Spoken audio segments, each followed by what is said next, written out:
देवराज इंद्र, तीनों लोकों के स्वामी, मद में चूर, अहंकार में डूबे, एक दिन दुर्वासा ऋषि आए, दिव्य माला लाए, इंद्र को भेंट की। इंद्र ने उपेक्षा की, माला को ऐरावत हाथी पर डाल दिया। हाथी ने माला कुचल दी। ऋषि क्रोधित हुए, श्राप दिया, तुम्हारा वैभव नष्ट होगा। देवता भयभीत। इंद्र पछताए, पर देर हो चुकी थी। श्राप का प्रभाव तुरंत दिखने लगा। देवलोक की चमक फीकी पड़ने लगी। देवताओं की शक्ति क्षीण होने लगी। दुर्वासा ऋषि का श्राप देवताओं पर कहर बनकर टूटा। शक्तिहीन, बलहीन, देवलोक की चमक फीकी पड़ी गई। दूसरी ओर असुर शक्तिशाली हो रहे थे। उनका राजा बलि था, महत्वाकांक्षी, क्रूर। उसने देवलोक पर आक्रमण कर दिया। देवताओं ने युद्ध किया, लेकिन हार गए। असुरों ने देवलोक पर कब्जा कर लिया। देवता बेघर हो गए। निराश होकर वे भगवान विष्णु के पास गए, सहायता की गुहार लगाई। भगवान विष्णु पालनहार, उन्होंने देवताओं को सांत्वना दी। कहा, चिंता न करो, एक उपाय है। ब्रह्मा जी को बुलाया गया, सृष्टिकर्ता। उन्होंने समुद्र मंथन का सुझाव दिया। समुद्र मंथन से अमृत निकलेगा। अमृत पीकर देवता अमर हो जाएंगे, शक्तिशाली बन जाएंगे, फिर असुरों को हरा पाएंगे। विष्णु जी ने कहा, लेकिन समुद्र मंथन आसान नहीं है। समुद्र मंथन एक असंभव सा काम।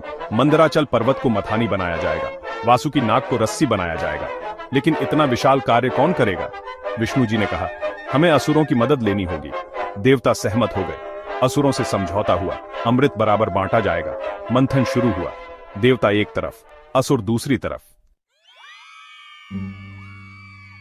मंथन शुरू हुआ।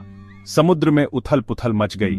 भयानक जीव बाहर आने लगे। फिर एक भयंकर घटना घटी। समुद्र से काला, धुएं से भरा विष निकला।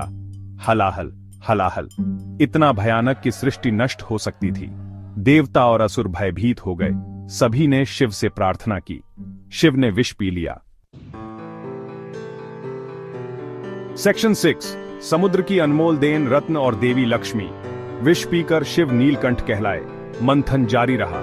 समुद्र से एक के बाद एक अनमोल रत्न निकले। कौल रत्न, ऐरावत हाथी, उच्चैश्रवा घोड़ा, और फिर देवी लक्ष्मी प्रकट हुई, सौंदर्य और संपत्ति की देवी। विष्णु ने उन्हें अपनी पत्नी के रूप में स्वीकार किया। सेक्शन 7, अमृत के लिए संघर्ष, देवता बनाम असुर। अंत में अमृत कलश प्रकट हुआ। धन्वंतरि जी उसे लेकर आए। देवताओं और असुरों में अमृत के लिए संघर्ष शुरू हो गया। युद्ध भयानक था। दोनों ओर से वीरता दिखाई गई, लेकिन कोई भी हार मानने को तैयार नहीं था। सेक्शन 8, मोहिनी रूप और छल से अमृत वितरण। विष्णु जी ने स्थिति संभाली। उन्होंने मोहिनी रूप धारण किया। अप्सरा से भी सुंदर मोहिनी ने असुरों को मोहित कर लिया। मोहिनी ने अमृत बांटना शुरू किया। देवताओं को अमृत पिलाया। असुरों को छल से वंचित रखा, लेकिन राहु नामक एक असुर ने छल से अमृत पी लिया।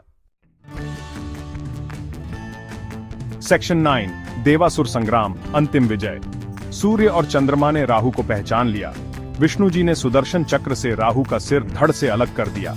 असुरों ने क्रोधित होकर देवताओं पर हमला कर दिया। भयानक युद्ध हुआ। अंत में देवताओं ने असुरों को पराजित कर दिया। देवलोक वापस जीत लिया।